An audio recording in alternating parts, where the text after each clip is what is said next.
Senator John Fetterman of Pennsylvania recently got just absolutely roasted by his hometown newspaper.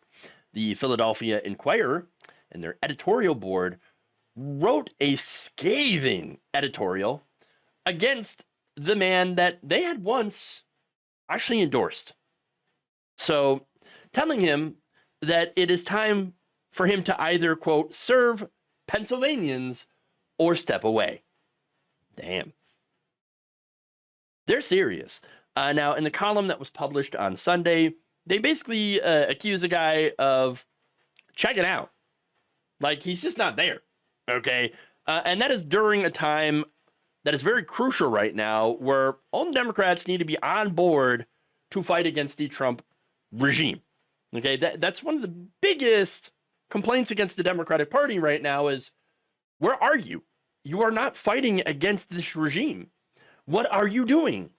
Why? Like, yes, Chuck Schumer, incredibly weak and feckless leader, but at least the guy's writing strongly worded letters.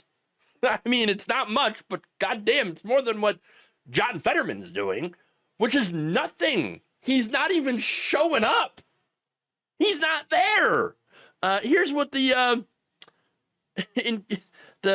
Inquirer's editorial board wrote about Fetterman. Quote, he has missed more votes than nearly every other senator in the past 2 years. He regularly skips committee hearings, cancels meetings, avoids the daily caucus lunches with colleagues, and rarely goes on the Senate floor. I don't give a damn about the lunches, honestly. Like, even if I was in Congress, you think I'd want to have lunch with my colleagues? No, I'd want to have lunch by myself somewhere else. Okay, so I'm okay with that. But everything else, the rest of that stuff seems, I don't know, kind of important. Like, you might want to be there for that. Okay, yes, even going on the floor and like defending a bill or going up against a bill. I know a lot of that stuff is performative, right? But at the same time, it's how people know you're actually there. Okay? And right now, the Democratic Party is like, I should say Democratic voters are like, at least you could do something. Come on, show us that you have a pulse. And I know some of the Democratic Party members lately haven't. Okay? And that's another one of the problems here with the gerontocracy. But that said, all right, what else does Fetterman have to do? Really? What else you got going on, buddy? Oh, right. Your trips to Israel, of course. But I'll come back to that later. Okay? Now, here's what the board wrote. Quote, to be sure, mental health is a serious issue and not something to ignore. If Fetterman is still struggling, then he should seek immediate help. I agree with that. Instead, Fetterman has complained that people have weaponized his mental health battles against him. Being an elected official comes with public scrutiny. If Fetterman can't handle the attention or perform his job, then in the best interest of the country and the nearly 13 million residents of Pennsylvania he represents, he should step aside. Ooh. So, yeah, I mean, I agree. Totally. And here's the other thing, right? He had a stroke, which I guess it apparently changed his personality, or perhaps it had revealed it, what it really is. I'm not sure which, honestly, but apparently there were black residents who had lived in Braddock when Fetterman was mayor, and was like, yeah, no, this is who Fetterman really is. This is who he's always been. He was always trash. Okay, so look, when it comes to the hearings, though, okay, Fetterman had told the New York Times last month that he found the Senate hearings to be boring and performative, okay, and would only go because he felt shamed into doing so, and said, I would go visit my dad instead of a throwaway vote. But that is literally your job, man, to show up. That's the whole point, okay? Imagine somebody working at the grocery store, okay, and saying, you know what, today I am just going to skip work and still get paid for it, by the way, because you know what, my job is boring and performative anyway, so why even show up? Well, I mean, that's your job. I mean, would you have a job after that? No, you wouldn't. And look, Congress only works half the year anyway. Okay, seriously. They have more time off than anybody. And somehow, Fetterman just, can't even be bothered to show up? No, come on. Seriously? Seriously.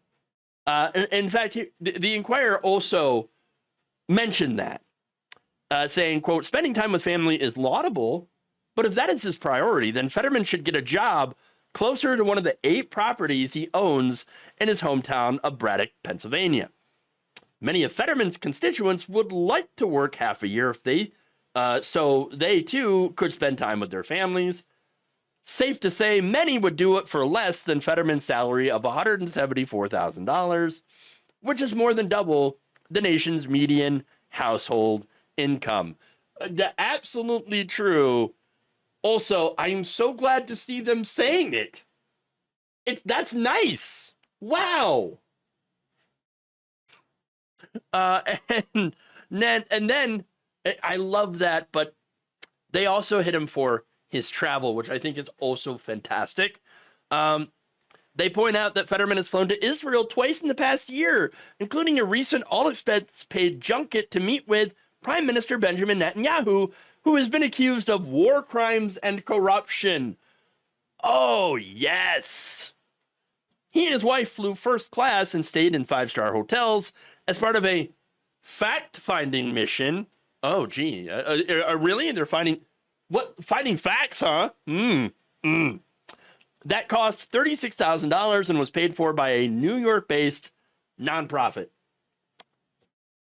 And you wonder why this guy capes for Israel so hard. They have been giving him free trips and star treatment. It's absolutely grotesque. And let me tell you what, I am super ashamed that I had once supported him. And I obviously I'm not the only one, right? Because, again, the board for the Inquirer had also supported him in 2022 and endorsed him over Dr. Oz. And again, yes, as much as I am ashamed for having supported him back then, I don't feel bad for defending him against the weirdos who attacked him for having a stroke, right? And dealing with mental illness as a result. I don't feel bad for that, all right? But on the other stuff, I feel like I should have seen through him, okay? And him being a fake progressive. Perhaps this was me being so intent on trying to beat Dr. Oz that I didn't see the red flags littered all over the place. And that's my fault. And I take ownership of that. I need to be more careful. Perhaps I need to vet people better before I go to bat. There's always room for improvement, obviously. He is a fake progressive, and I should have seen that. Lord knows we've had enough of those, all right? And obviously an embarrassment who seems to delight in the wholesale slaughter of Palestinian children. So, look, I doubt he's going to leave, though, of his own volition, which means that the voters of Pennsylvania, when they get a chance, hopefully they vote this guy out. Maybe then he can go to Israel or something, or join AIPAC, or whatever he wants to do. As long as he's not in Congress, well, when he's actually in Congress. But he won't be in that position of power and influence anymore. And I think that would be a good thing. Thank you for watching. If you enjoyed this video, please like, share, subscribe, hit the bell icon in order to get notified whenever a new video is released.